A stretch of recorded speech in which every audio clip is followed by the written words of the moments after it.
ನಿಮ್ಮ job title software engineer ಅಂತ ಇದೆ, ಬಟ್ ನಿಮ್ಮ ಸ್ಕಿಲ್ಸ್ ಇನ್ನೂ ಗ್ರೋ ಆಗ್ತಾ ಇದೆಯಾ? ಕರಿಯರ್ ರೋಡ್ ಮ್ಯಾಪ್ ಬೇಕಂದರೆ ಕ್ಯಾಪ್ಜೆಮಿನಿ ಅಂತ ಕಮೆಂಟ್ ಮಾಡಿ, ನಾನು DM ಅಲ್ಲಿ ಶೇರ್ ಮಾಡ್ತೀನಿ. ನಿಜವಾಗ್ಲೂ ಹೇಳಬೇಕಂದ್ರೆ ತುಂಬ ಇಂಜಿನಿಯರ್ಸ್ ಕರಿಯರ್ ಸ್ಟಾರ್ಟ್ ಮಾಡ್ತಾರೆ, ಫುಲ್ ಎಕ್ಸೈಟ್ಮೆಂಟ್ ಜೊತೆ ಸ್ಟಾರ್ಟ್ ಮಾಡ್ತಾರೆ. First salary, first project, first promotion ಎಲ್ಲ ಸೂಪರ್ ಅನಿಸುತ್ತೆ. ಬಟ್ ಸ್ವಲ್ಪ ವರ್ಷ ಆದಮೇಲೆ ತುಂಬ ಜನ ಸ್ಟಕ್ ಆಗ್ತಾರೆ.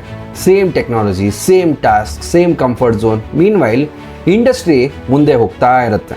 ಇವಾಗ ಕಂಪ್ನೀಸ್ಗೆ ಕೋಡ್ ಬರೆಯೋದು ಮಾತ್ರ ಸಾಕಾಗಲ್ಲ, ಅವ್ರಿಗೆ ಬೇಕು engineers who can build scalable systems, who understand the cloud technologies, ಯಾರು ಸಾಲ್ವ್ ಮಾಡ್ತಾರೆ ಬಿಸ್ನೆಸ್ ಪ್ರಾಬ್ಲಮ್ಸ್. ಅಷ್ಟೇ ಅಲ್ಲದೆ who can learn new tools quickly. ಅದಕ್ಕೆ ಫಾಸ್ಟ್ ಗ್ರೋ ಆಗ್ತಾ ಇರೋ ಇಂಜಿನಿಯರ್ಸ್ ಇವಾಗ ಕಂಟಿನ್ಯೂಸ್ಲಿ ಕಲಿತಾ ಇದ್ರೆ ಏನು ಕಲಿಬೇಕಪ್ಪ ಅಂತಂದರೆ ಕ್ಲೌಡ್ ಆಗಲಿ, AI, data engineering, DevOps, system design. ಯಾಕಂದರೆ ಇವಾಗ ಎಕ್ಸ್ಪೀರಿಯನ್ಸ್ ಮಾತ್ರ ಗ್ರೋತ್ ಗ್ಯಾರಂಟಿ ಖಂಡಿತ ಮಾಡಲ್ಲ, ಸ್ಕಿಲ್ಸ್ ಗ್ರೋತ್ನ ಗ್ಯಾರಂಟಿ ಮಾಡುತ್ತೆ.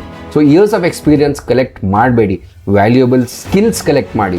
ಯಾಕಂದರೆ ಲರ್ನ್ ಮಾಡ್ತಾ ಇರೋ ಇಂಜಿನಿಯರ್ಸ್ ವ್ಯಾಲ್ಯೂಯಬಲ್ ಆಗ್ತಾರೆ, ಲರ್ನಿಂಗ್ ಸ್ಟಾಪ್ ಮಾಡಿರೋ ಇಂಜಿನಿಯರ್ಸ್ ರಿಪ್ಲೇಸಬಲ್ ಆಗ್ತಾರೆ. ಕ್ಯಾಪ್ಜೆಮಿನಿ ಅಂತ ಕಮೆಂಟ್ ಮಾಡಿ, ನಾನು ನಿಮಗೆ ಡೀಟೇಲ್ಸ್ನ ಶೇರ್ ಮಾಡ್ತೀನಿ. ಅಷ್ಟೇ ಅಲ್ಲದೆ ನೀವು ಕೂಡ ನಮ್ಮ ನೆಕ್ಸ್ಟ್ ಡೇಟಾ ಇಂಜಿನಿಯರಿಂಗ್ ಬ್ಯಾಚ್ನ ಜಾಯ್ನ್ ಆಗ್ಬೋದು. ಲಿಂಕ್ ಬಯೋಲಿದೆ, ಫಾರ್ಮ್ ಫಿಲ್ ಮಾಡಿ, our team will reach out to you.